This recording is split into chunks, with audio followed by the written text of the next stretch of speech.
Electron এটার একটা পাতে ঘুরছে। সাপোজ এটা হচ্ছে ইলেকট্রনের মুভমেন্ট, মানে ইলেকট্রন ঘুরছে অ্যান্টি ক্লকওয়াইজ, ইলেকট্রন ঘুরছে অ্যান্টি ক্লকওয়াইজ। তাহলে কারেন্ট কোন দিকে হবে? ক্লকওয়াইজ। তাহলে কারেন্ট হবে ক্লকওয়াইজ, মানে এটা হচ্ছে কারেন্টের ডাইরেকশন, মানে ব্লু কালার দিয়ে করলে কারেন্টটা হচ্ছে ক্লকওয়াইজ। এবার ধরা যাক যে কোনো একটা পয়েন্ট এখানে আমি বার করবো যে ফোর্সটা কোন দিকে, তারপরে ফিল্ডটা কোন দিকে, এগুলো বার করবো। এটা একটা পয়েন্ট আমি পি নিলাম, এটা পি নিলাম, একটা পয়েন্টের রেসপেক্টে তো করতে হবে, একটা পয়েন্ট পি নিলাম। ধরা যাক আমি এক্সটার্নাল ম্যাগনেটিক ফিল্ডটা অ্যাপ্লাই করেছি পারপেন্ডিকুলার টু দ্য প্লেন, এটা হচ্ছে আমার এক্সটার্নাল ম্যাগনেটিক ফিল্ড, মানে বিটা, এটা বি এর ডাইরেকশন। ঠিক বেশ, তাহলে এখানে বি এর ডাইরেকশনটাও এদিকেই হবে, at point P direction of B perpendicular to the plane, যে প্লেনে ঘুরছে। বেশ, এবারে ইলেকট্রনের যে ভেলোসিটি কোন দিকে? ট্যানজেনশিয়াল, এটা হচ্ছে ভেলোসিটি অফ ইলেকট্রন। আর এই ডাইরেকশনটা মানে কি? ইনসাইড, মানে ক্রস, কারেক্ট। এবার আমাকে করতে হবে কি না, ভি ক্রস বি। এখন ভি ক্রস বি যদি করি তাহলে কিরকম করছি দেখো, এই হাতটা এটা ভেতর দিকে যাচ্ছে, ভি ক্রস বি, তাহলে এটা বাইরের দিকে একটা হচ্ছে, লক্ষ্য করো, সরি, ভি ক্রস বিটা বাইরের দিকে হচ্ছে, ভি ক্রস বি, হাতটা লক্ষ্য করো, এটা ভেতর দিকে যাচ্ছে, ভি ক্রস বি, বিটা হচ্ছে ওপর দিকে, মানে জেড অ্যাক্সিস, তাহলে এটা হচ্ছে ভি ক্রস বির ডাইরেকশন, তাহলে এটা হচ্ছে আমার ভি ক্রস বি এর ডাইরেকশন। কিন্তু কথা হলো যে এফএমটা কোন দিকে হবে দেখা যাবে। এফএম এর ফর্মুলা কি বলো? Q V cross B. কিন্তু একটা জিনিস মনে রাখতে হবে, এখানে চার্জটা electron, for electron Q equal to minus E, ঠিক বলছি? তাহলে বসিয়ে দেবো, তাহলে FM equal to minus E V cross B. তার মানে হলো ভি ক্রস বি এর ডাইরেকশনের অপোজিট হবে এফএমটা, তাহলে এফএমটা এইদিকে, মানে force, Lawrence ফোর্সটা toward the centre, এটা ভেক্টর কোয়ান্টিটি, ভেক্টর। দেখতে পাচ্ছ আমি একটু জুম করে দিচ্ছি চিন্তা। এবার আরেকটা কথা আছে, এই পি পয়েন্টে কারেন্টের ডাইরেকশনটা কোন দিকে? ইলেকট্রনের উল্টো দিকে, তাহলে কারেন্টের ডাইরেকশনটা কোন দিকে হবে না এই দিকে, এটা হচ্ছে কারেন্টের ডাইরেকশন আই, লক্ষ্য করো। তাহলে কারেন্ট আছে এখানে, এখানে ভেলোসিটি অফ ইলেকট্রন আছে, এখানে ম্যাগনেটিক ফিল্ড আছে, এখানে ভি ক্রস বি আছে, এখানে এফএম আছে, মানে একটা ডায়াগ্রামের মধ্যে সবগুলো করেছি। এই পয়েন্টটা কি, ডায়াগ্রামটা ভালো করে ড্র করো। এবার আমি ফ্রেমিং আসছি, ডায়াগ্রামটা ভালো করে ড্র করো, আমি একটু জুম করে দিচ্ছি, একটু এগিয়ে দিচ্ছি, দেখ। এবার ফ্রেমিংটা আমি এখান থেকে এক্সপ্লেন করে দেবো, হ্যাঁ হয়ে গেছে।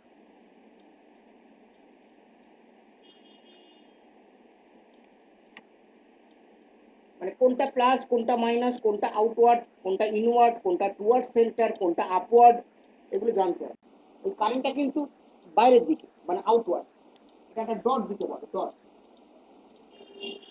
কারেন্টটা হচ্ছে ডট, ভেলোসিটিটা হচ্ছে ক্রস, ওটা ইনসাইড, এটা আউটসাইড, মানে আউটসাইড দ্য প্লেন, মানে বোর্ডের প্লেনের সঙ্গে, মানে অ্যাকচুয়ালি কারেন্টটা এইভাবে আছে, এইভাবে কারেন্টটা আছে, আর ভেলোসিটিটা ভেতর দিকে আছে, মানে ব্যাপারটা পুরো 3D, কিন্তু ব্যাপারটা পুরো 3D, 2D কোনো ব্যাপার এখানে নেই।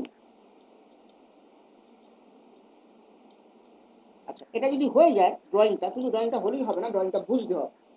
এবার দেখো ফ্লেমিং লেফট হ্যান্ড রুল, এই জিনিসটা, এটা আমার বাঁ হাত, ফ্লেমিং লেফট হ্যান্ড রুল কি বলেছিল? এইটা হচ্ছে আমার ম্যাগনেটিক ফিল্ড, মানে 4 ফিঙ্গার বা ইন্ডেক্স ফিঙ্গার।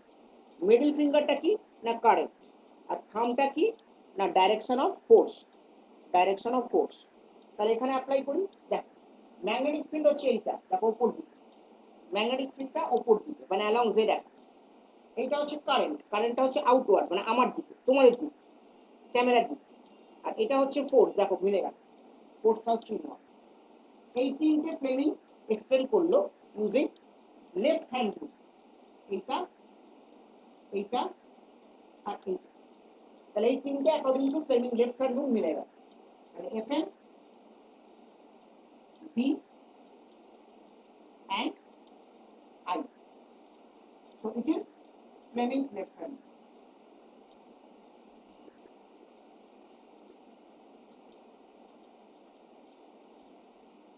কোনটা কি? এটা হচ্ছে আমার 4 ফিঙ্গার, এটা হচ্ছে আমার মিডল ফিঙ্গার, কারেন্টটা বাংলায় বলে তর্জনী মধ্যমা, ঠিক আছে, ফিঙ্গার, আর এটা হচ্ছে বুড়া মানে থাম্ব। তাহলে দেখলে যে ফ্লেমিং লেফট হ্যান্ড রুলটা লোরেন্টজ ফোর্সেরই এক্সপ্লানেশন, আর কিছু না। এটা হয়ে গেল।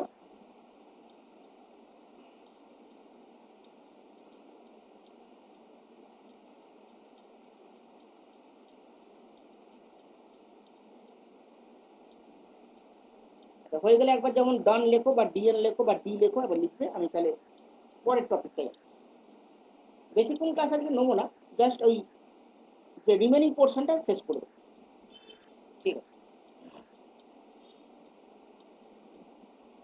ঠিক আছে,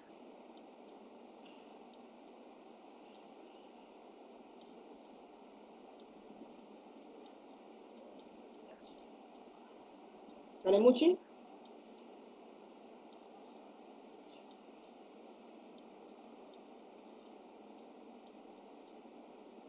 তাহলে মুছলাম।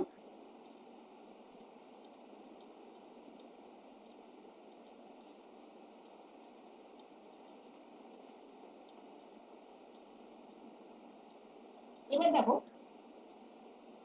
এবার আমাদের ওই যে ফর্মুলাটা কালকে বললাম বিল সাইন থিটা, বা যদি থিটা 90 হয় তাহলে বিল, ওই ফর্মুলাটা কিন্তু আরো অ্যাপ্লিকেশন আছে। যেমন ধরো এটা হচ্ছে force between two straight conductor,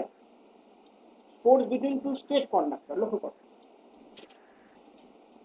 force between two straight conductor,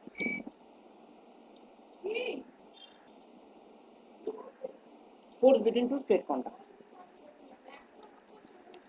তাহলে আমি ধরে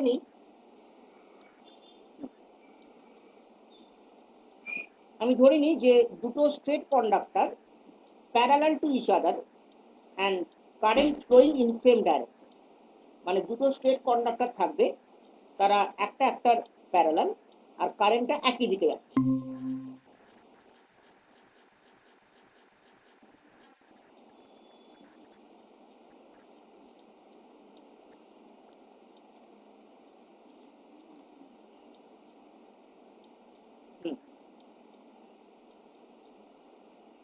ঠিক আছে, আমি স্টার্ট করছি, তোমাদের একজন বোধহয় বেরিয়ে গেছে। যাই হোক, দুটো স্ট্রেট কন্ডাক্টর কারেন্টটা একই দিকে যাচ্ছে, মানে এরকম দুটো স্ট্রেট কন্ডাক্টর কারেন্টটা একই দিকে যাচ্ছে, আর ধরা যাক কারেন্টটা ডিফারেন্ট I1 আর I2,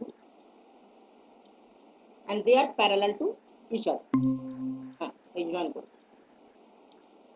যেটা বলছিলাম তুমি বেরিয়ে গেছিলে, কিছুই নয়, মানে দুটো স্ট্রেট কন্ডাক্টরে কারেন্ট একই দিকে যাচ্ছে, কারেন্টটা আলাদা I1 I2, তাদের মধ্যে কত ফোর্স ডেভেলপ করবে, মানে ডায়াগ্রামটা এইটা, ছবিটা এইটা, ঝপ করে এঁকে ফেলো বলছি। এইবার কারেন্ট হচ্ছে I1 I2 এবং দুটো প্যারালাল টু ইচ আদার, তাই? এবার আমরা বার করবো এই দুটোর মধ্যে ফোর্স কত হয়। ফর্মুলা কি না, ওই বিল। এখন বিল ফর্মুলাটা তো ঠিক আছে, কিন্তু মানে কিরকম করবো, এর জন্য মানে কারেন্ট যদি আপওয়ার্ড যায় তাহলে ম্যাগনেটিক লাইনস অফ ফোর্স গুলো কিরকম হয় না, অ্যান্টি ক্লকওয়াইজ। তাহলে আমি দুটোর anti clockwise lines of force গুলো ড্র করি, লক্ষ্য করো, একটা এরকম, মানে এমন ভাবে করবে যাতে এর লাইনস অফ ফোর্সটা ওকে টাচ করে, আর ওর লাইনস অফ ফোর্সটা একে টাচ করে। কায়দাটা এটা, এর lines of force okay touch করবে, ওর লাইনস অফ ফোর্স একে টাচ করবে। হ্যাঁ, এরকম ব্যাপার, একটু ছোট বড় হয়ে গেছে, ঠিক আছে, অত নিখুঁত করে তো আঁকা মানে পরীক্ষার হলে যায়, এখানে আমি তাড়াতাড়ি করছি, তাহলে এটাও অ্যান্টি ক্লকওয়াইজ, এটাও অ্যান্টি ক্লকওয়াইজ। তাহলে তাহলে এই দুটো পয়েন্টের নাম দিই, পি আর কিউ। তাহলে এই পি আর কিউ দুটো পয়েন্টে দেখা যাক মানে ম্যাগনেটিক ফিল্ড কত হচ্ছে, ফোর্স কত হচ্ছে। প্রথম কথা হচ্ছে পি পয়েন্টে ম্যাগনেটিক ফিল্ডটা কার হবে, ফার্স্ট কন্ডাক্টরে, 1 নম্বর ফার্স্ট কন্ডাক্টরে। তার মানে এই ম্যাগনেটিক ফিল্ডটা কোন দিকে, ইনসাইড দ্য প্লেন, মানে এটা ব্লু কালার দিয়ে করি, ব্লু দিয়ে করি, এটা ইনসাইড মানে এরকম, তাহলে এটা হচ্ছে B1, একদম ঠিক বলছি, কারণ এটা প্রথম কন্ডাক্টরে ম্যাগনেটিক ফিল্ড 2 নম্বর কন্ডাক্টরের উপর কাজ করছে, ঠিক আছে। এবার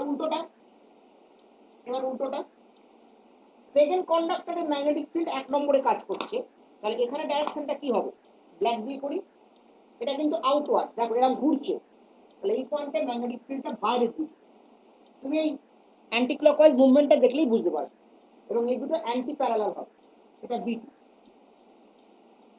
এটা B। এবার পি পয়েন্টে সেকেন্ড কন্ডাক্টরের উপর ফার্স্ট কন্ডাক্টর কতটা ফোর্স অ্যাপ্লাই করছে সেটা বার করবে, তাহলে at P force applied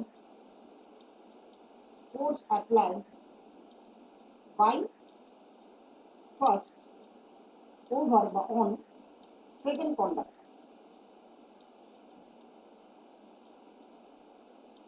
at point P force applied by first করছে কে, 1 নম্বর, কেন 1 নম্বরে ম্যাগনেটিক ফিল্ডটা নিচ্ছে, আর তার উপর করছে সেকেন্ডের উপর করছে, তাহলে ফর্মুলাটা, আর অ্যাঙ্গেলটা কত, 90, অ্যাঙ্গেলটা 90, তাহলে ফর্মুলাটা কি হবে, বিল সাইন থিটা না, কারণ থিটা 90 বিল, কিন্তু এই বিল ফর্মুলাটার মধ্যে কায়দা আছে, কার ম্যাগনেটিক ফিল্ড 1 নম্বরে, কাকে করছে 2 নম্বরকে, তাহলে ওর কারেন্ট, আর লেন্থটা কার, ওরি লেন্থ, সেই মনে আছে আমি কুলম্বস ল পড়াবার সময় বলেছিলাম, কুলম্বস ল কেন, আমি যখন গ্র্যাভিটেশন পড়েছিলাম 11-এ তখনও বলেছিলাম যে কে কাকে ফোর্স অ্যাপ্লাই করছে, সেটা বড় কথা, যে করছে সে তার পেছনে, আর যাকে করছে সে সামনে, তার মানে এটা কি হবে, ফোর্সটা F/2/1, এই ফান্ডাটা মনে আছে আশা করি, এই ফান্ডাটা আমি ক্লাস 11-এও বলেছিলাম, আবার ক্লাস 12-এও বলেছিলাম, 2 নম্বরের উপর ফোর্স অ্যাপ্লাই হচ্ছে 1 নম্বর ফোর্স, মানে যে অ্যাপ্লাই করছে সে পরে 1 নম্বরটা, যাকে করছে সে প্রথমে, তাহলে এই হলো কনসেপ্ট, হলো। এবার উল্টোটা, acute force applied by, মানে উল্টোটা হবে বুঝতেই পারছো, by second on first conductor লিখছি, ব্যাপারটা তো বুঝে গেল, তাহলে F12 B2 I1 F1, একদম ঠিক, মানে মনে রাখবে যে করছে তার ম্যাগনেটিক ফিল্ড, আর যাকে করছে তার কারেন্ট, তার লেন্থ, ঠিক আছে, জিনিসটা বুঝে না, দেখেন হলো। কিন্তু কথা হলো যে এখানে আমরা জেনারেলি ইনফাইনাইট লেন্থের কন্ডাক্টর ধরিনি, ওই জন্য লেন্থগুলোকে আমরা সেম ধরে নেব, কারণ ইনফাইনাইট লেন্থ তো দুটোর ইনফাইনাইট, তাহলে লেন্থ আর সেম, আর আমরা বার করব ফোর্স পার ইউনিট লেন্থ, এটা বার করতে হবে, তাহলে বোঝা গেল, আমি এই দিকটা বলছি, দেখো therefore force per unit length, আমি লিখছি কোন চিন্তা নেই, force per unit length ব্র্যাকেটে লিখবো considering L1 equal to L2 equal to L, মানে আমি লেন্থগুলোকে সেম ধরে নিলাম, L1 equal to L2 equal to L, তাহলে আলটিমেটলি কি হলো, F12 by L equal to B2 I1 R F21 by L equal to B1 I2, ঠিক বলছি, এই সাইডে লিখেছি, এই সাইডে হলো। কিন্তু কথা হলো এই ফোর্স গুলো কোন দিকে কাজ করবে সেটা বলা হয়নি, সেটা এক্ষুনি বার করে দেবো ফ্লেমিং লেফট হ্যান্ড রুল, সেটা এক্ষুনি বার করে দেবো ফ্লেমিং লেফট হ্যান্ড রুল। দেখো এটা ম্যাগনেটিক ফিল্ড, এটা ম্যাগনেটিক ফিল্ড, এটা কারেন্ট, এটা ফোর্স। তাহলে এখানে ম্যাগনেটিক ফিল্ড ভেতরে, ম্যাগনেটিক ফিল্ড ভেতরে, কারেন্টটা ওপরে এরকম, লক্ষ্য করো পি পয়েন্টে করছি, তাহলে ফোর্সটা এদিকে, মানে কার দিকে, 1 নম্বরের দিকে, মানে ফার্স্ট কন্ডাক্টরের দিকে হলো। এরম ব্যাপারটা, 1 মিনিট, এরম ব্যাপারটা, সরি এরকম ম্যাগনেটিক ফিল্ড ভেতরে, কারেন্টটা উপরে, ফোর্সটা এদিকে। এবার এই পয়েন্টে করতে হবে, তাই তো? ম্যাগনেটিক ফিল্ড বাইরে, কারেন্ট উপরে, দেখা যাক ফোর্স, এটা ম্যাগনেটিক ফিল্ড বাইরে, কারেন্ট উপরে, এই তাহলে ফোর্সটা 2 নম্বরের দিকে। তার মানে ডাইরেকশনটা হবে, তুমি বাঁ হাত ঘুরিয়ে ঘুরিয়ে দেখতে পারো, এইটা হচ্ছে তোমার F21, F21, আর এটা হচ্ছে তোমার F12, মানে দুটো দুটোকে অ্যাট্রাক্ট করছে, তাহলে নেচারটা হচ্ছে অ্যাট্রাকটিভ, নেচারটা হচ্ছে অ্যাট্রাকটিভ, অ্যাট্রাকটিভ নেচারে ফোর্স হচ্ছে। কিন্তু এই দুটো ফোর্স কি সমান? উত্তর হচ্ছে হ্যাঁ সমান। কি করে সমান? কি করে সমান? ধরে নেওয়া যাক এই ডিসটেন্সটা হচ্ছে r, ধরে নেওয়া যাক এই ডিসটেন্সটা হচ্ছে r, তাহলে আমরা b1 আর b2 এর ফর্মুলা তো জানি, সেই বায়োসাভার্ট ল। কি জানি দেখো, আচ্ছা ওপরে অনেকটা জায়গা আছে, আমি ওপরটা মুছে দিচ্ছি, দেখো আমি ডায়াগ্রামটা এখন ডাকছি। তাহলে b1 এর ফর্মুলা কি? বায়োসাভার্ট ল, μ1 i1 by 2 pi r, R b2 এর ফর্মুলা কি বলো? μ2 i2 বাই 2 পাই r। একদম ঠিক, সেই বায়োসাভার্ট ল এর ইনফাইনাইট কন্ডাক্টরের ফর্মুলা। তাহলে এই b1 b2টা আমি এখানে প্লেস করে দেবো, বসিয়ে দেবো, তাহলে কি পাচ্ছি দেখো, সেম জিনিস পাচ্ছি, লক্ষ্য করো সেম জিনিস পাচ্ছি, ওটা এইখানটা হচ্ছে। তাহলে এফ, এটা একটা লাইন কেটে দেবো, F12, F12 বাই L মানে কি হলো, P2I1 দাঁড়া, μ2 I2 2 পাই r, আর একটা কি ছিল I1, তাহলে μ1 I2 I1 by 2 pi r। যদি কেউ এখানে বসায় একই পাবে, করে দেখো, equal to F21 by L, বসিয়ে দেখো, আমি আর বসালাম না, b1টা বসাবে, μ1 I1 একটা I2 আছে, তাহলে সেম জিনিস তো হচ্ছে, তার মানে বোঝা যাচ্ছে force per unit length is same, μ0 I1 I2 by 2 pi r, μ0 I1 I2 by 2 pi r। আর এই ডেরিভেশনটা কিন্তু আসে, এই ডেরিভেশনটা করতে দেয়, so that force between two straight conductor is এইটা, ফোর্স পার ইউনিট লেন্থ, এই ডেরিভেশনটা কিন্তু আসে। তাহলে ফোর্সের নেচারটা হচ্ছে অ্যাট্রাকটিভ যদি কারেন্টটা সেম ডাইরেকশনে যায়, আর ফোর্স পার ইউনিট লেন্থ হচ্ছে দিস ওয়ান। এটা 3 নম্বরের ডেরিভেশন একটা।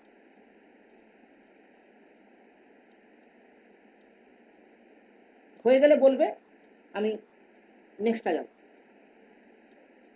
হয়ে গেলে ডান দিকটা, আমি নেক্সটটা যাব। ঠিক আছে, লেখো, আমি সময় দিচ্ছি।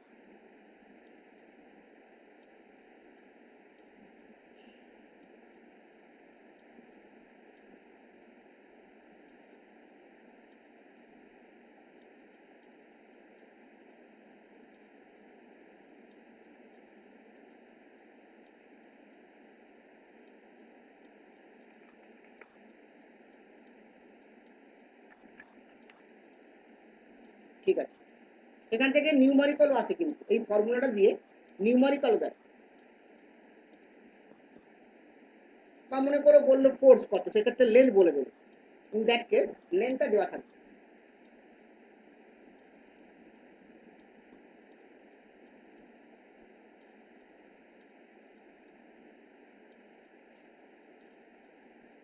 একজন বলেছে ডান, আর একজনে বলো, আমি তাহলে বুঝবো।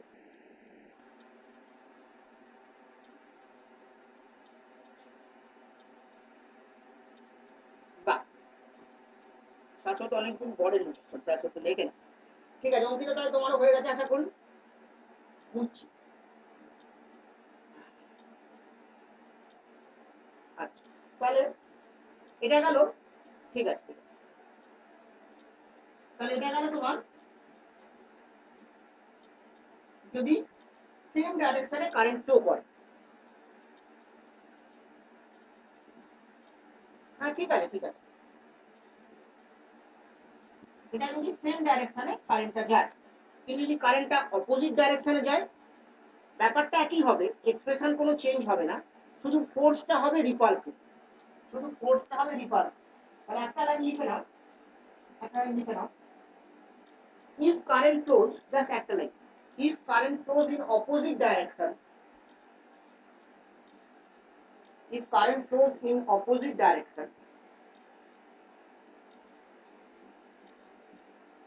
in opposite direction for two straight conductor, for two straight conductor,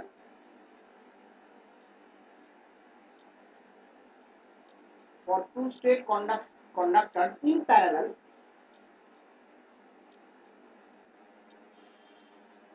in parallel, the nature of force, the nature of force will be repulsive, the nature of force will be repulsive, মানে ফোর্সের নেচারটা হবে repulsive. ঠিক আছে, এবার পরের টপিকে যাচ্ছি। সেটা যাওয়ার আগে একটা ছোট্ট জিনিস আছে, সেটা হচ্ছে মাঝে মাঝে দিয়ে দেয়, এটাকে অ্যাকচুয়ালি একজন সায়েন্টিস্ট করেছিল রজের বই, রজের স্কয়ার, ROJETT রজের স্কয়ার। এটা জাস্ট একটা বেসিক ছোট কনসেপ্ট, বেসিক ছোট কনসেপ্ট। ব্যাপারটা কি জানো, দেখো একটা মনে করো এরকম স্প্রিং টাইপের কয়েল আছে, একটা স্প্রিং টাইপের কয়েল আছে, তুমি এটাকে সলিডয়েডও মনে করতে পারো, কোনো অসুবিধা নেই। একটা স্প্রিং টাইপের কয়েল আছে, তাহলে এখানে কারেন্ট যাচ্ছে, তাহলে কারেন্ট গেলে এই স্প্রিং টাইপের কয়েলের শেপের কি কোনো চেঞ্জ হবে, মানে বাংলায় বলে আকৃতি, শেপের কি কোনো চেঞ্জ হবে, আকৃতির কি কোনো চেঞ্জ হবে? উত্তর হচ্ছে হ্যাঁ হবে। ব্যাপারটা দেখো, আমি যদি টু কনজিকিউটিভ লুপ ধরি, মানে পাশাপাশি দুটো লুপ ধরি, তাহলে পাশাপাশি দুটো লুপের মধ্যে কারেন্টটা কিরকম যাচ্ছে, একটা এরকম একটা এরকম, তাহলে এই দুটো মানে আমি ঠিক মারছি, এইটা আর এইটা, এই দুটোর কারেন্টটা কি সেম ডাইরেকশনে, আবার এখানে ডবল টিক মারছি, তাহলে এই দুটো কারেন্টটাও সেম ডাইরেকশনে, এই দুটো সিঙ্গেল টিক মেরেছে, সিঙ্গেল টিক, সেখানে কারেন্টটা আপওয়ার্ড, উপর দিকে, যেখানে ডবল টিক মেরেছে মানে ওদিকটা, ওদিকটা ঘুরে যখন আসছে সেটা ডাউনওয়ার্ড, তাহলে সেম ডাইরেকশনে কারেন্ট গেলে কি হয়, অ্যাট্রাকশন হয়, সেম ডাইরেকশনে কারেন্ট গেলে অ্যাট্রাকশন হয়, তার মানে এই দুটো লুপ কাছাকাছি চলে আসবে, ঠিক বলছি, দুটো লুপ কাছাকাছি চলে আসবে, কারণ ফোর্সটা অ্যাট্রাকটিভ, একটু আগে করলাম, সেম ডাইরেকশনে কারেন্ট গেলে অ্যাট্রাকটিভ, উল্টো দিকে এরকম হলে রিপালসিভ। হ্যাঁ যাই হোক, আমি দেখাতে পারছি না, এরকম রিপালসিভ। তাহলে এখানে দুটো লুপের মধ্যে ফোর্সটা হচ্ছে অ্যাট্রাকটিভ, কিন্তু প্রত্যেকটা লুপ, এবার চিন্তা করো, প্রত্যেকটা লুপের যদি ডায়ামেট্রিক্যালি দুটো অপোজিট পয়েন্ট নিই, কারেন্ট এরকম ফ্লো করছে, কারেন্ট এরকম ফ্লো করছে, নয় অ্যান্টি ক্লকওয়াইজ নয় ক্লকওয়াইজ, এবার দুটো পয়েন্ট যদি নিই, একটা এদিকে একটা এদিকে, তাহলে এই পয়েন্টে কারেন্টের ডাইরেকশনটা নিচের দিকে, এই পয়েন্টে কারেন্টের ডাইরেকশনটা উপর দিকে, এটা আমি করেছি অ্যান্টি ক্লকওয়াইজ, ক্লকওয়াইজ হলো ব্যাপারটা, ব্যাপারটা এই ডাইরেকশনটা উল্টো হতো, কিন্তু উল্টো দিকে ব্যাপারটা একই হতো, তার মানে এই দুটো পয়েন্ট কি করবে, রিপেল করবে, এই দুটো পয়েন্ট রিপেল করবে, তাহলে এখানে ফোর্সটা অ্যাট্রাকটিভ আর এখানে ফোর্সটা রিপালসিভ, তার মানে কি হবে বলতো, কয়েলটা কয়েলটা লংগিটিউডিনালি মানে লেন্থের দিকে কম্প্রেস হবে, আর ট্রান্সভার্সলি মানে ল্যাটারালি এক্সপ্যান্ড করবে, মানে বাংলায় বলতে পারো, এটা ভালো বাংলা আছে, এটা ভালো বাংলা হচ্ছে বেটে মোটা হয়ে যাবে, কয়েলটা বেটে হবে আর মোটা হবে, মানে ছোট হবে, বেটে মানে ছোট আর মোটা হবে। তাহলে এটা লিখে নাও, এটা মানে কনসেপচুয়াল কোশ্চেন আছে, এটা লিখে নাও, দেখো, linearly the coil will compress, linearly the coil will compress, linearly the coil will compress, এটা হবে,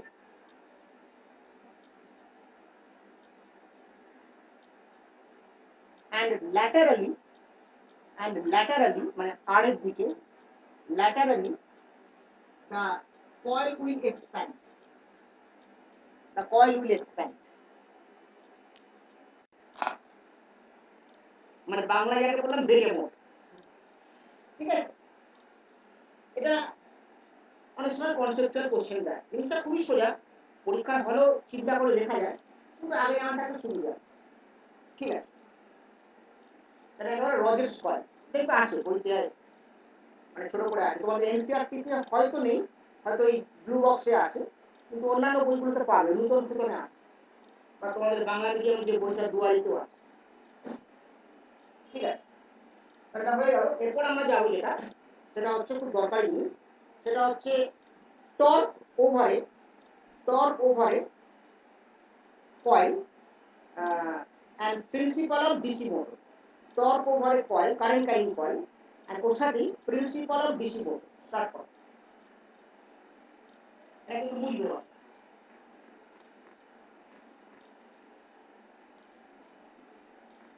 মানে হেডিং দাও।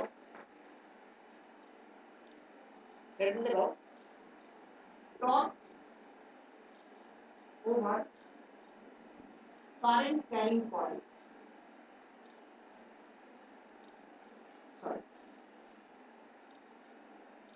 Torque over current carrying coil, এবং এটাই হচ্ছে প্রিন্সিপাল অফ ডিসি মোটর। হ্যাঁ, এটাই ডিসি মোটরের প্রিন্সিপাল অফ ডিসি মোটর। মোটামুটি এটা করলেই আমার চ্যাপ্টারটা হয়ে যাবে। হ্যাঁ, একটা আছে মুভিং কয়েল গ্যালভানোমিটার, সেটা এরিয়া অ্যাপ্লিকেশন, সেটা এরিয়া। আচ্ছা স্যার, ডিসি মোটর ওইগুলোই না যেগুলো রিমোট কন্ট্রোল গাড়িগুলোতে থাকে ছোট ছোট? হ্যালো হ্যালো হ্যালো স্যার, শুনতে পাচ্ছেন? খুব আস্তে বলো, কি বলছো? হ্যালো, এবার ঠিক আছে স্যার? তাও আস্তে, কি বলছো বলো। আমি বলছিলাম কি, ডিসি মোটর ওইগুলোই না যেগুলো খেলনার গাড়িগুলোতে পাওয়া যায়, ব্যাটারি দেওয়া? হ্যাঁ, ডিসি মোটর ওইগুলোই যেগুলো খেলনার গাড়িগুলোতে পাওয়া যায়। এছাড়াও হুম। তোমার ডিসি মোটর প্রচুর আছে। ডিসি মোটর হচ্ছে তোমার, আমি বলছি তোমাকে অনেক এক্সাম্পল আছে। এক নম্বর হচ্ছে তোমার ওই ছোট যে ফ্যানগুলো, ছোট ফ্যান, ইউএসবি ফ্যান, ওগুলো ডিসি মোটর। তারপর মনে করো তোমার এতে আছে ওই ইভেন আমাদের যে ফ্যান মানে সিলিং ফ্যানও কিন্তু actually principal of DC motor, কিন্তু অ্যাপ্লাই করি এসি, তার জন্য ওখানে একটা ব্যাপার থাকে, কমিউটেটর থাকে। কমিউটেটর কি করে, এসি কে ডিসি করে দেয়। হ্যাঁ, ওটা একটা ব্যাপার থাকে। যাই হোক, কিন্তু আমাদের যে ফ্যানটাও, ওটাও কিন্তু ডিসি মোটরের প্রিন্সিপালই চলে, ঠিক আছে। এছাড়া ইউএসবি ফ্যান আছে, অনেক আছে। তারপর কম্পিউটারে যে ফ্যান থাকে এসএমপিএস এ, ওটা ডিসি মোটর। আচ্ছা দেখ, ব্যাপারটা হচ্ছে যে আমার একটা, এটা তুমি ক্লাস 10-এ কিছুটা করেছিল, একটা পার্মানেন্ট ম্যাগনেট আছে। এটা ক্লাস 10-এ কিন্তু করেছিল, বারবার বলি, একটা পার্মানেন্ট ম্যাগনেট আছে। যদিও তুমি ডেরিভেশন করনি, কিন্তু ব্যাপারটা জানো। একটা পার্মানেন্ট ম্যাগনেট, এটা ডিসি মোটরের ছবিটাই আঁকছে। এবার ওর মাঝে একটা কয়েল আছে,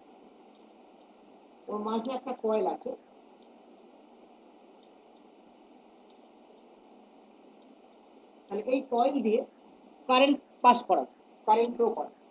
ধরা যাক এখানে কারেন্ট ফ্লো হচ্ছে। আমি পুরোপুরি ডিসি মোটর করিনি, কারণ ডিসি মোটর এখানে থাকে ওই তোমরা যারা আইসিএসসি করেছো, ওই split ring commutator, split ring, তারপরে ব্রাশ, এগুলো থাকে। এগুলো তোমরা ক্লাস 10-এ করেছো, এমনকি মাধ্যমিকও ছিল, আইসিএসসি বোর্ডেও ছিল, সরি সিবিএসসি বোর্ডেও ছিল। তাহলে এটা হচ্ছে আমার প্লাস মাইনাস, কারেন্ট ফ্লো করছে এইভাবে, এটা হচ্ছে ডাইরেকশন অফ কারেন্ট, কারেক্ট। এইটার নাম দিলাম, এটাকে কি বলে বলো তো, আর্মেচার। নাম দিলাম কিছু একটা, কি এবিসিডি দিতে পারবো না, কারণ কি হচ্ছে ম্যাগনেটিক ফিল্ড। পিকিউআরএস দিতে পারবো না, কারণ এস এখানে আছে। এক্স ওয়াই জেড ডাব্লিউ, বেশ, এক্স ওয়াই জেড ডাব্লিউ।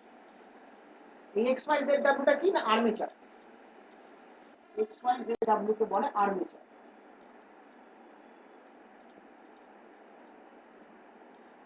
এবার Fleming left hand rule apply করবো, এটাও তোমরা জানো, ক্লাস 10-এ পড়েছো।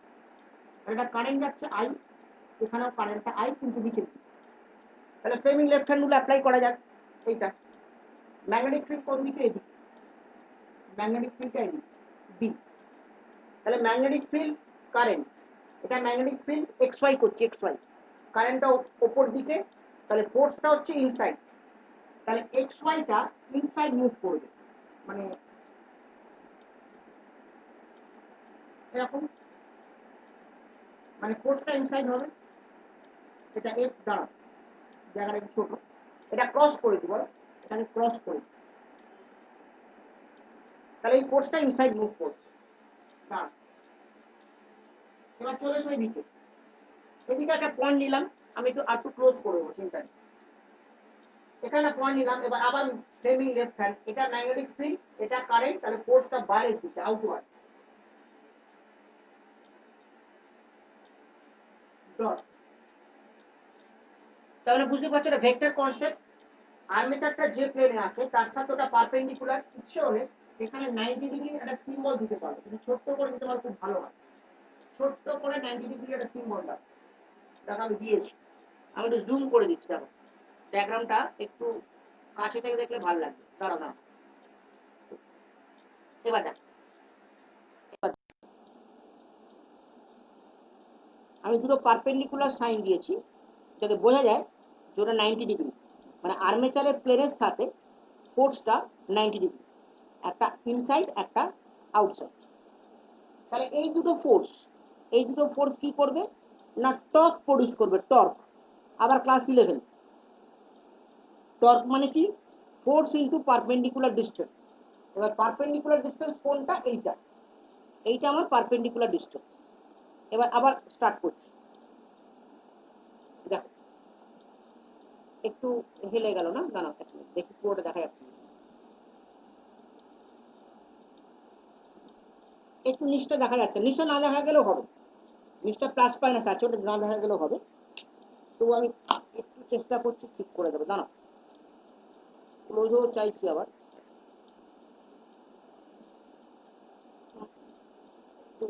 আসলে বিছানার উপর তো একটু প্রবলেম হয়, তা নড়বড় করে,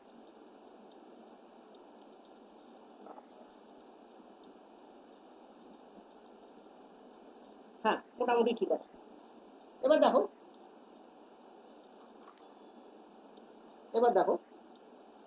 তাহলে একটা লাইন লিখে নাও, this force THES 11, these forces 11, these forces over the armature, will produce a torque,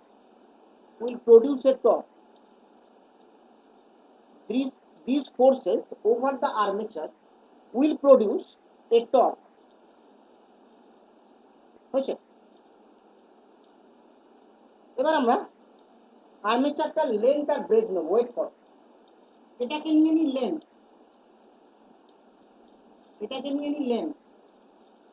আর এটাকে নিয়ে নি ব্রেডথ, মানে যাকে বাংলায় বলে দৈর্ঘ্য আর প্রস্থ, এটা আমার লেন্থ, এটা আমার ব্রেডথ। একটু ডায়াগ্রামের মধ্যে করে নাও এল আর বিটা, তাহলে বলো টর্কটা কত হবে? টর্কের সিম্বল কি? টাউ, ইকুয়াল টু কি হবে বলো? খুব সোজা, ফোর্স ইনটু পারপেন্ডিকুলার ডিসটেন্স, মানে এফ ইনটু বি বা বি ইনটু এফ, যাই বল, অ্যাকচুয়ালি কিন্তু এটা হবে, জানো তো, অ্যাকচুয়ালি তুমি কি ভেক্টর ফর্মে করো, দাও একটু ভেক্টর ফর্মে করি, তার বলছি, এখানে এফ এর সাথে আর্মেচারটা পারপেন্ডিকুলার হয়ে গেছে বলে, নাও তো হতে পারত, তাহলে অ্যাকচুয়াল ফর্মুলা হচ্ছে ওইটা, বি ক্রস এস, যেমন আর ক্রস এফ হয়, কিন্তু যাই হোক এখানে ওটা 90 ডিগ্রি হয়েছে, ওই জন্য আমরা শুধু এফ ইন্টু বি লিখবো বা বি ইন্টু এফ লিখবো, যাই হোক সাইন 91, তাহলে এখানে হিয়ার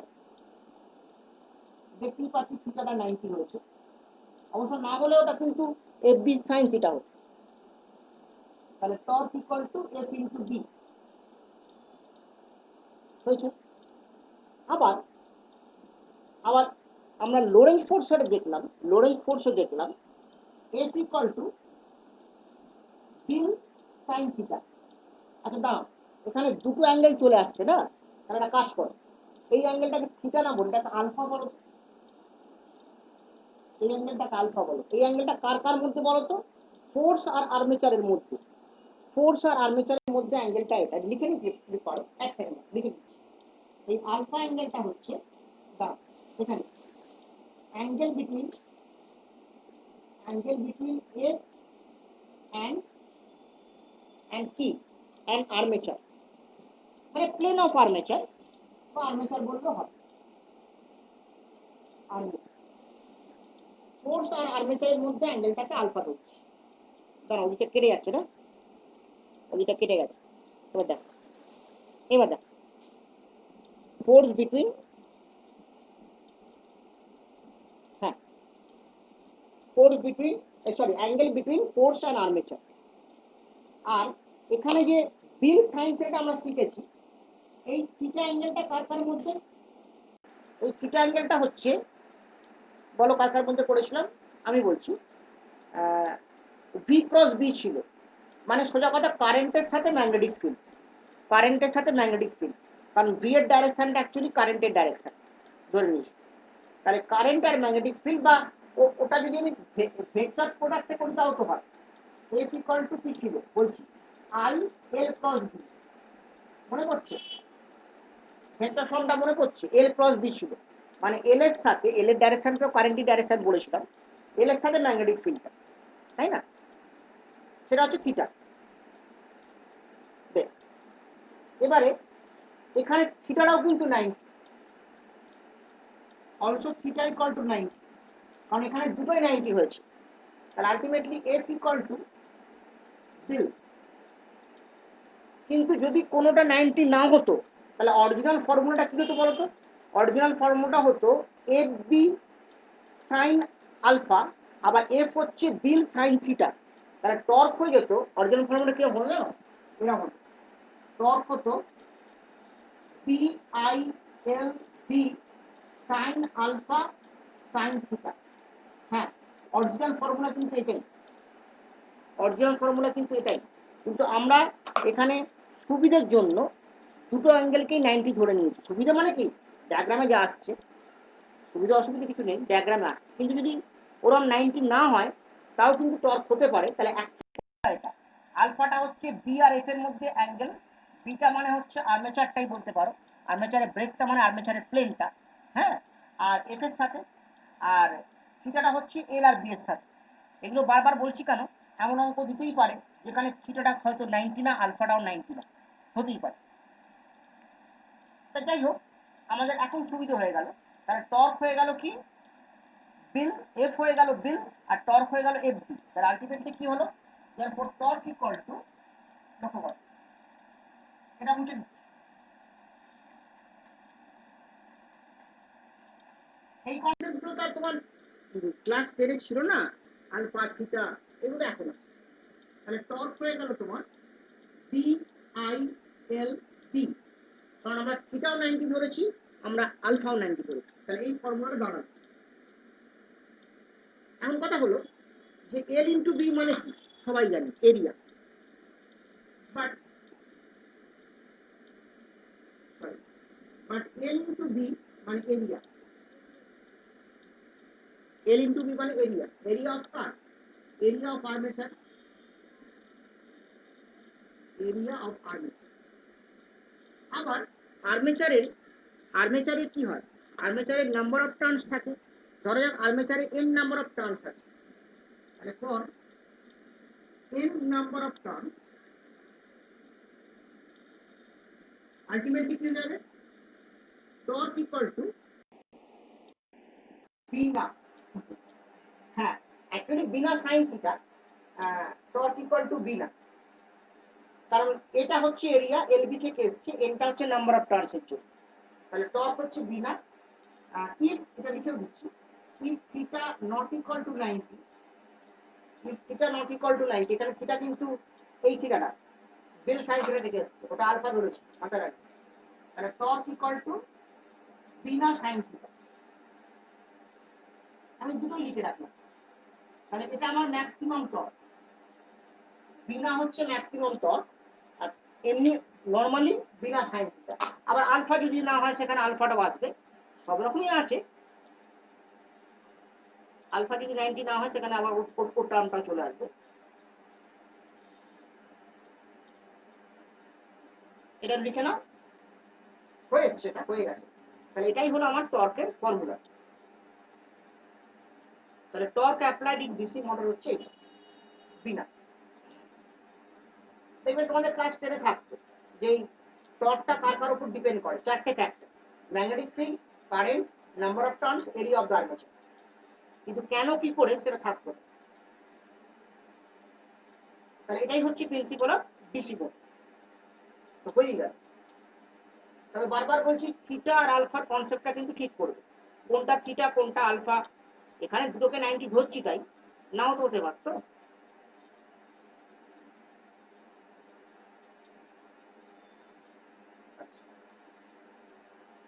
তাহলে এটাই হচ্ছে আমার প্রিন্সিপাল অফ ডিসি মোটর।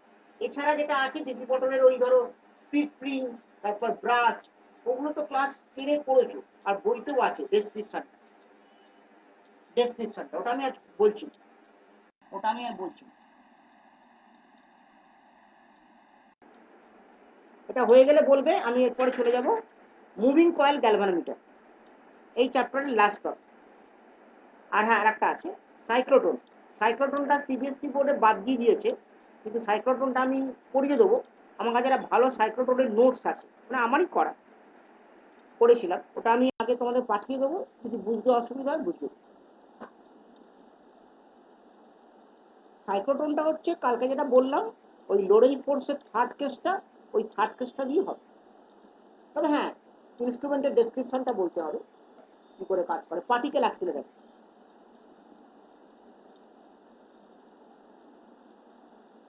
আচ্ছা, এটা হয়ে গেলে ডান বলো, আমি তাহলে মুভিং কয়েলটা করে দিই। মুভিং কয়েল গ্যালভানোমিটারটাই লাস্ট হবে, সাইক্লোট্রনটা বাদ দিলাম অবশ্য। হয়ে গেছে, ঠিক আছে।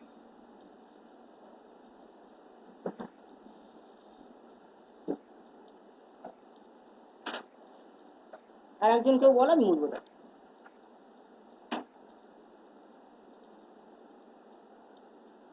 ঠিক আছে,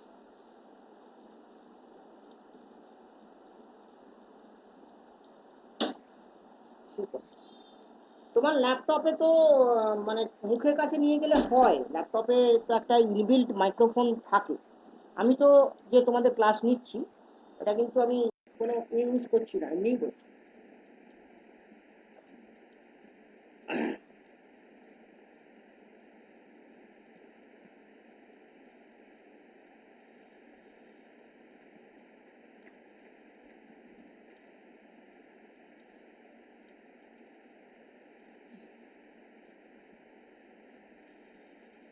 তাহলে হেডিং দাও মুভিং কয়েল গ্যালভানোমিটার। এটা একটা ইনস্ট্রুমেন্ট, এর প্রিন্সিপালটা হচ্ছে ডিসি মোটরের প্রিন্সিপাল। মুভিং কয়েল গ্যালভানোমিটার,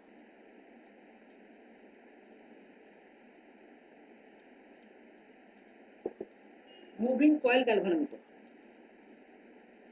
আমরা অ্যাকচুয়ালি প্র্যাকটিক্যাল ল্যাবে, আমার কাছেও আছে, এখানেও আছে, আমরা অ্যাকচুয়ালি প্র্যাকটিক্যাল ল্যাবে যে গ্যালভানোমিটারগুলো ইউজ করি, ওইগুলোই মুভিং কয়েল গ্যালভানোমিটার, আর কিছু না। ওখানে গ্যালভানোমিটারের মেন কাজটা হচ্ছে কি বলতো, গ্যালভানোমিটারের মেন কাজটা হচ্ছে কারেন্টের ডাইরেকশনটা ডিটারমাইন করা, আর কারেন্ট যে চেঞ্জ হচ্ছে, মানে anti clockwise to clockwise, clockwise to anti clockwise, এই চেঞ্জটাকে ডিটেক্ট করে, মানে ফ্লাকচুয়েট করছে, এই ফ্লাকচুয়েশনটাকে ডিটেক্ট করে গ্যালভানোমিটার। ওই মিটার যে এক্সপেরিমেন্টটা আছে, তোমরা যারা হয়তো ওই অনলাইন প্র্যাকটিক্যাল করেছো কি জানি না, ওখানে ও ল্যাব বলে একটা অ্যাপ্লিকেশন আছে, ওখানে ওটা হয়। সে যাই হোক, এছাড়া প্র্যাকটিক্যাল যখন স্কুল খুলবে তখন তো হয়তো পড়বে। গ্যালভানোমিটার এই, এখন গ্যালভানোমিটারের মধ্যে তাহলে কি থাকে, সোজা কথা, গ্যালভানোমিটারের মধ্যে একটা পার্মানেন্ট ম্যাগনেট থাকে, আর সেই পার্মানেন্ট ম্যাগনেটের মাঝে, মানে উইদিন দ্য ম্যাগনেটিক ফিল্ড, একটা আর্মেচার থাকে। যেমন ডিসি মোটর, যেমন আমাদের যে কোনো মোটর যেমন ঘোরে, হ্যাঁ, ওই আর্মেচারটা ঘোরে, আর্মেচারের সাথে ব্লেড লাগানো থাকে, ব্লেডটা ঘোরে। জানো, কোনো পাখা যদি খোলো বুঝতে পারবে। যাই হোক, তা ওরকম একটা থাকে।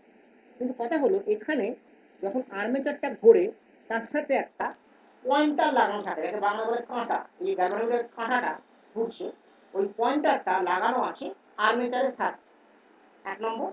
আর আর্মেচারটা একটা পয়েন্টে পাইভোটেড আছে, মানে একটা পয়েন্টে কানেক্টেড আছে স্প্রিং দিয়ে। স্প্রিং ব্যাপারটা ব্যাপারটা হচ্ছে, আমি ঠিক এনসিআরটিতে যে আঁকাটা আছে আমি ওই আঁকাটাই আঁকছি, ওটা কিন্তু সবচেয়ে ইজি আর সবচেয়ে ভালো। এরকম ব্যাপার। এখানে আর্মেচারটা মনে করা যায় তিনটা, এটা একটা আর্মেচার। আমি ইচ্ছে করে একটু বেঁকিয়ে আঁকলাম, ইচ্ছে করে আর্মেচারটা একটু বেঁকিয়ে আঁকলাম। এটা মানে ব্যাটারির সাথে কানেক্টেড, কারেন্ট ফ্লো করছে। এই আর্মেচারের সাথে একটা পয়েন্টার লাগানো, মানে কাঁটা, এটা পয়েন্টার, ঠিক আছে। এটা নর্থ পোল সাউথ পোল যেমন পার্মানেন্ট ম্যাগনেটটা হয়, ওটা মানে এ করছিলাম জয় না। এটা আমার পয়েন্টার, এটা আমার আর্মেচার। আর খুব ইজি করে আসছে। আর এই আর্মেচারের সাথে একটা স্প্রিং কানেক্টেড আছে, আর্মেচারের সাথে একটা স্প্রিং কানেক্টেড আছে। এই স্প্রিংটা একটা পয়েন্টে, মানে গ্যালভানোমিটারের ভেতরে একটা পয়েন্টে জয়েন আছে, মানে যুক্ত আছে। এটাকে বলে পাইভোটেড পয়েন্ট, এটাকে বলে পাইভোটেড পয়েন্ট। আর এটা হচ্ছে একটা হেলিকাল স্প্রিং, মানে প্যাঁচের মতন। আমি কাছে কাছে দেখে দিতাম, এখানে দেখাতে পারবো না। Helical spring, helical spring. আর এই পি পয়েন্টটা হচ্ছে পাইভোট পয়েন্ট। পাইভোট মানে কিছু না, পাইভোট মানে যেখানে যুক্ত করা আছে, সংযোগ, সংযোগ বিন্দু বলা হয় বাংলায়, ভালো কথা, ঠিক আছে। আর কি, আর এখানে একটা এরকম স্কেল আছে, এখানে একটা এরকম স্কেল আছে, মানে semi circular, semi circular scale আছে এখানে। এটা 0 মান, এদিকে ধরো 1 2 3, এদিকেও 1 2 3, এটা স্কেল, এটা স্কেল। তাহলে এই হলো আমার মুভিং কয়েল গ্যালভানোমিটারের ডায়াগ্রাম। এই হলো মুভিং কয়েল গ্যালভানোমিটারের ডায়াগ্রাম। এই পোর্শনটা পুরো ডিসি মোটর, শুধু পয়েন্টারটা, এই স্প্রিংটা, স্কেলটা নতুন, আর কিছু না। পয়েন্টারটা নতুন, স্প্রিংটা নতুন, স্কেলটা নতুন, বাদ বাকিটা ডিসি মোটর।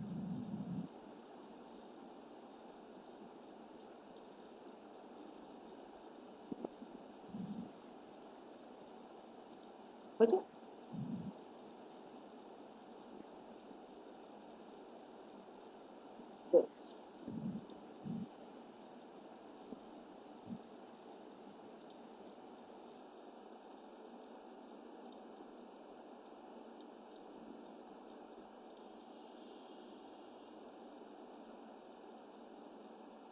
তাহলে ডায়াগ্রামটা হয়েছে। তাহলে এবার আমি ব্যাপারটা বলছি, ডায়াগ্রামটা এখানে। ব্যাপারটা হচ্ছে যেটা মেন জানার দরকার আছে, যে স্প্রিংটা কেন ইউজ করলাম। তার কারণটা হচ্ছে যে যখন এই আর্মেচার দিয়ে কারেন্ট ফ্লো করবে, ম্যাগনেটিক ফিল্ড আছে, তাহলে আর্মেচারটা তো ঘুরবে, মানে ডিসি মোটরের মতন কাজ করবে। কিন্তু মুশকিল হচ্ছে আর্মেচার যদি ঘুরে, মনে করো কারেন্টটা আমি একবার দিয়েছি, দিয়ে বন্ধ করে দিয়েছি, সুইচটা অন করে অফ করে দিয়েছি, তাহলে আর্মেচারটা ঘুরে গেল। আর্মেচারটা ঘুরে গিয়ে এখানে চলে এলো, স্প্রিংটা অফ করে দেওয়ার পর ও কিন্তু আগের জায়গায় ফিরে আর যাবে না। কি করে যাবে? যেমন আমরা উদাহরণ দিচ্ছি, তুমি যখন পাখা ঘোরাও, পাখার সুইচটাকে যদি অফ করে দাও, ও কি আগের জায়গায় ফিরে যায় ব্লেডগুলো কখনো? না, যায় না। তুমি যারা পাখা ঘুরিয়ে সুইচটাকে বন্ধ করে দাও, ঘোরানোর আগে ব্লেডটা যেখানে ছিল, ঠিক 3টে ব্লেড যে যে জায়গায় ছিল, বন্ধ করে দেওয়ার মানে জাস্ট সুইচটা অন করে বন্ধ করে দিই, ওই 3টে ব্লেড কি আগের জায়গায় যাবে নাকি? কিছুক্ষণ ইনার্সিয়ার জন্য ঘুরবে, সেটা আমি অস্বীকার করছি না, ডায়নামিক ইনার্সিয়ার জন্য ঘুরবে, কিন্তু আগের পজিশনে ফিরে যাবে না। কিন্তু এখানে সেটা না হলে খুব প্রবলেম। কারণ প্রথমে পয়েন্টারটা থাকে 0 মান, প্রথমে পয়েন্টারটা থাকে 0 মান। এবার মনে করো একটা অ্যান্টি ক্লকওয়াইজ কারেন্ট গেল, অ্যান্টি ক্লকওয়াইজ কারেন্ট গেলে জেনারেলি এটা ডাউন দিকে যাবে, এটা ডান দিকে রিফ্লেক্ট করবে। এবার কারেন্টটাকে বন্ধ করে দিলাম, তাহলে তো আবার 0তে চলে আসা উচিত। তাহলে সেটা আনছে কে? এই স্প্রিংটা। এই স্প্রিংটা ওকে আগের জায়গায় ফিরিয়ে নিয়ে আসছে। ওই জন্য এই স্প্রিংটা অ্যাপ্লাই করছে রেস্টোরিং টর্ক, আর ম্যাগনেটিক ফিল্ডটা অ্যাপ্লাই করছে অ্যাপ্লাইড টর্ক বা এক্সটার্নাল টর্ক। মানে ম্যাগনেটিক ফিল্ডটা ওকে ঘোরাচ্ছে, ওকে মানে আর্মেচার, আর আর্মেচারকে আবার আগের জায়গায় ফিরিয়ে নিয়ে আসছে স্প্রিংটা। তা নাহলে স্প্রিং না থাকলে কিন্তু আগের জায়গায় ফিরতো না, ও একে গিয়ে বসে থাকতো, বড় যে হয়তো এক থেকে একটুখানি পেছনে আসতো স্ট্যাটিক ইনার্সিয়ার জন্য, কিন্তু জিরোতে আসতো না। তা লিখে নাও, লিখে নাও, the spring is used, the spring is used to bring back, to bring back the armature, to bring back the armature at initial position, to bring back the armature at initial position, that is 0 mark, 0 mark, that is 0 mark. Stop দাও, stop দিয়ে আরেকটা line লেখো, does magnetic field produce external torque, does magnetic field produces external torque, and spring produces restoring torque, and spring produces restoring torque. তাহলে চলো হয়ে গেছে। তাহলে in equilibrium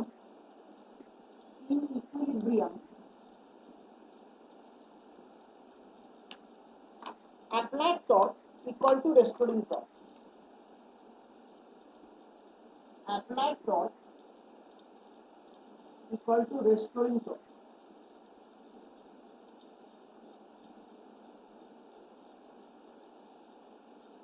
restoring torque, applied torque equal to restoring torque। লিখেছো? এখন applied torque কত সবাই জানে, বি না, এটা আমি ধরে নিলাম থিটা 90, একদম ডাইরেক্ট থিটা 90 ধরে নিলাম, মানে ম্যাক্সিমাম, এটা ম্যাক্সিমাম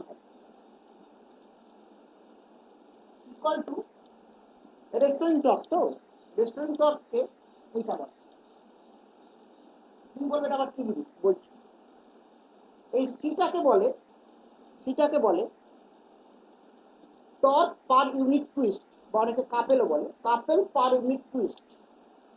টর্ক আমি বলবো টর্ক পার ইউনিট টুইস্ট। এই আলফাটাকে কি বলে জানো? Angle of twist. এই জায়গাটা তুই বুঝবে না মানে বুঝবে ক্লাস 11 ছিল অ্যাঙ্গেল অফ টুইস্ট। এই আলফাটাকে বলে অ্যাঙ্গেল অফ টুইস্ট। ব্যাপারটা কি জানো? ব্যাপারটা বোঝার আছে। ব্যাপারটা কিরকম জানো? তোমাকে বোঝাই কি করে, তুমি বোঝানো যাবে, বোঝানো না যাবে। মনে করো এই পেনটার সাথে একটা স্প্রিং লাগানো আছে, স্প্রিং। আমি পেনটাকে এরকম ঘোরাচ্ছি, তাহলে স্প্রিং এ একটা টুইস্ট হচ্ছে, যাকে বলে বাংলায় মোচড়। খুব ভালো এক্সাম্পল আমি দিচ্ছি, সবাই জানে, যখন আমরা গামছা নেংড়াই এরকম, তাহলে আমার এটা ঘুরছে, কি বলে, আর্মেচারটা ঘুরছে, পয়েন্টারটা ঘুরছে, তাহলে পয়েন্টার ঘুরছে আর এখানে একটা টুইস্ট হচ্ছে, এখানে যে অ্যাঙ্গেলটা হচ্ছে এই মোচড়টা, এটাকে বলা হচ্ছে অ্যাঙ্গেল অফ টুইস্ট। এখন তুমি বলবে যে এটা যে অ্যাঙ্গেলে ঘুরছে এটাও কি সেই অ্যাঙ্গেলে ঘুরছে? না, সেরকম কোনো কথা নেই, কারণ ওটা একটা অ্যাঙ্গেলে ঘুরছে, ওর সাথে লাগানো আছে, কিন্তু এই স্প্রিংটার মধ্যে যে টুইস্টটা হচ্ছে সেই অ্যাঙ্গেলটা আলাদাও হতে পারে, ওই জন্য ওটাকে আলফা ধরে নেওয়া হচ্ছে, অ্যাঙ্গেল অফ টুইস্ট। ঠিক আছে? এবার এটা তোমরা জানো না আসলে, তোমার একটা জিনিস আমি বলতে পারি, একটু ওয়েট করো, এটা করে। তাহলে সিটা হচ্ছে, আলফাটা হচ্ছে অ্যাঙ্গেল অফ টুইস্ট। এবারে বলছি, আর সিটা কি তাহলে? সিটা হচ্ছে, এটাকে বলে টর্ক ইউনিট টুইস্ট, হ্যাঁ সেটা হবে, কারণ সি মানে torque by alpha, torque per unit twist, এটা কিন্তু একটা কনস্ট্যান্ট, এটা কিন্তু কনস্ট্যান্ট থাকে, মানে ডিপেন্ডস অন স্প্রিং, স্প্রিং এর উপর ডিপেন্ড করে, সেটা কিন্তু কনস্ট্যান্ট। আলটিমেটলি কি হলো, বি না ইকুয়াল টু সি আলফা, তাহলে আই ইকুয়াল টু কি হলো, C alpha by B N,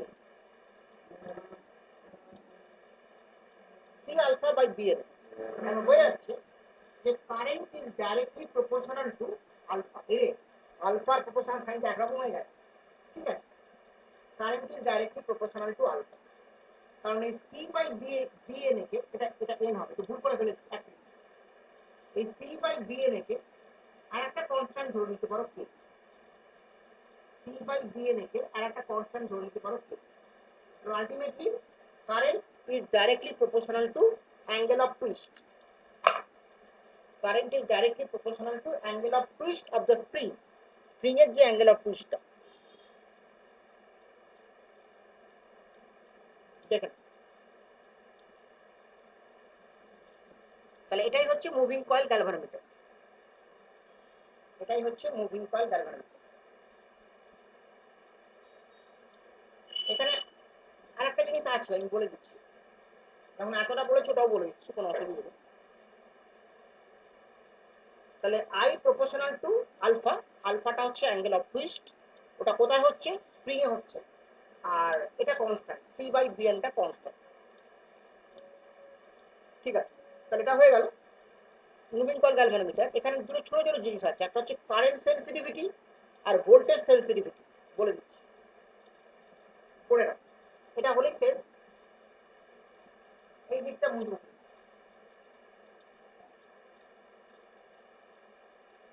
এটা লিখে না বলছি,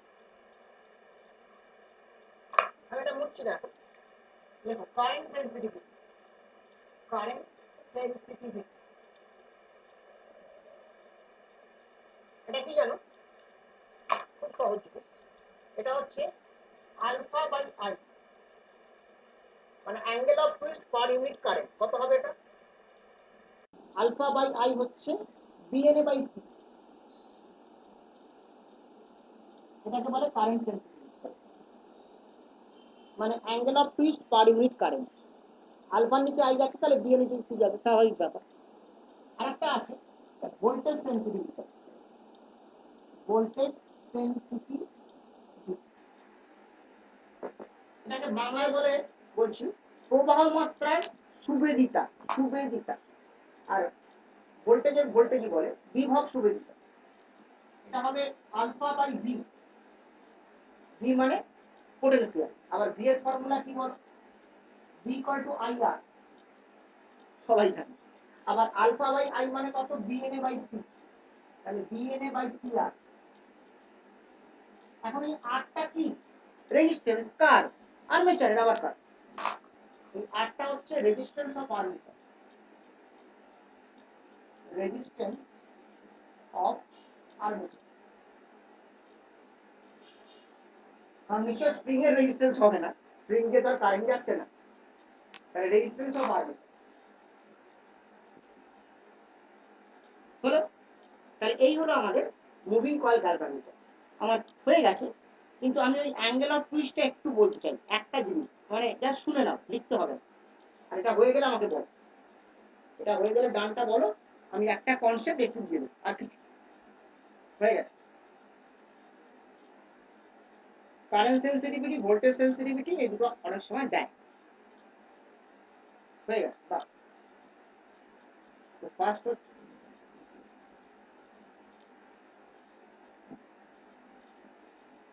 ঠিক আছে, বাহ, তাহলে আমার সাথে সাথে চলছো, ভালোই হয়েছে। তাহলে আমি যদি একটা বেসিক কনসেপ্ট দিয়ে দিচ্ছি, যেটা এই অ্যাঙ্গেল অফ টুইস্টটা বোঝানোর জন্য, আমি বলছিলাম, মনে করা যাক একটা সিলিন্ডার আছে, মনে করা যাক একটা সিলিন্ডার আছে, মানে রড আছে, এবার রডের আমি উপরের অংশটা চেপে উপরের অংশটাকে ফিক্স করে দিচ্ছি, উপরের অংশটা আমি ফিক্স করে দিচ্ছি, মানে বা উল্টোটা হতে পারে, নিচটাও ফিক্স করতে পারি, সেটা কোনো বড় কথা। মানে আমার উপরের অংশটা হচ্ছে 5 ভোল্ট, যেটা ফিক্স সেটা 5 ভোল্ট, উপরটাকে ফিক্স করে, মানে ব্যাপারটা এরকম হচ্ছে এই রডটার উপরটাকে চেপে ধরে নিচটাকে প্যাঁচ মারছি, উপরটাকে চেপে ধরে নিচটাকে প্যাঁচ মারছি, এরকম করছি। তাহলে কি হবে জানো, এখানে পয়েন্ট নিলাম, এবার নিচটাকে আমি প্যাঁচ মারছি। প্রথমে এই লাইনটা এরকম ছিল, কিন্তু ওপরটা তো মুভ করবে না, এটা ফিক্স, এই পয়েন্টটা ফিক্স।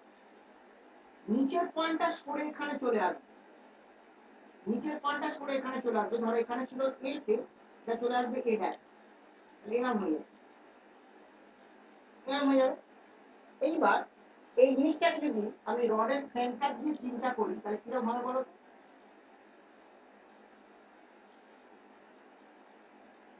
এরকম জিনিসটা হবে। ছবিটা আমি আরেকবার একটু জুম করে আঁকছি,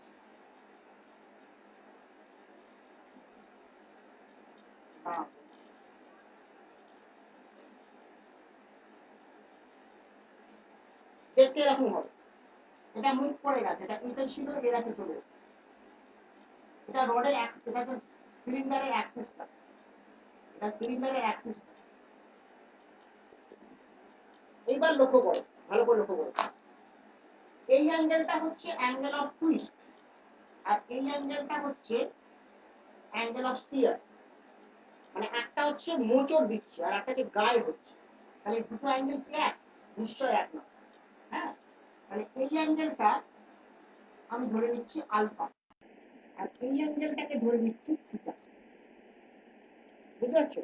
তার মানে পয়েন্টারটা হচ্ছে এইটা, এটা পয়েন্টার, পয়েন্টারটা মুভ করছে এরকম, আর স্প্রিংটার মোচড় হচ্ছে এইখানে। তাহলে এই অ্যাঙ্গেলটা থিটা, আর এই অ্যাঙ্গেলটা আলফা। এখানে স্প্রিং লাগানো আছে, এই পয়েন্টটা পাই ফোটে। এবার বুঝতে পারছো? এটা পয়েন্টার, মানে পয়েন্টারটা এরকম ঘুরছে আর স্প্রিংটা মোচড় হচ্ছে। বুঝতে পারলে? এই অ্যাঙ্গেলটা অ্যাঙ্গেল অফ টুইস্ট, এই অ্যাঙ্গেলটা অ্যাঙ্গেল অফ শিয়ার। এবার আলফা থিটাটাকে বলছি, এইখানে কনসেপ্টটা লুকিয়ে আছে। মানে একটা এরাম ঘুরছে, একটা এরাম ঘুরছে, আর একটা তার সাথে আটকানো এরাম মোচড় হচ্ছে।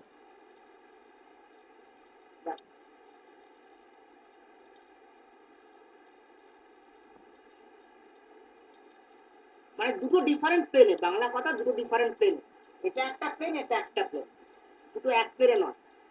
এবার এর মধ্যে রিলেশনও বার করা যায়, রিলেশন বার করা যায় কি করে জানো? দেখো, এটাকে রেডিয়াসটাকে আর ধরে নাও, আর এটার লেন্থটাকে এল ধরে নাও। তাহলে তোমরা কি জানো যে a dash arc length equal to radius into angle theta into r, তাহলে এটা হবে theta into r, আর ওটা হবে কি জানো? Alpha into l। এটা হবে, এটা হবে থিটা ইনটু আর। হ্যাঁ ঠিকই বলছি, কারণ আরটা রেডিয়াস, সার্কেলটা রেডিয়াস, নিচটা ক্রস সেকশন, আর এলটা হচ্ছে লেন্থ। এই রিলেশনটা হবে theta into R equal to alpha into L. Theta আর আলফা রিলেশন। এই এলটা হচ্ছে স্প্রিংটা যতটা, মানে লেন্থটা, মানে যতটা কি প্যাটার্ন আছে যেভাবে আছে।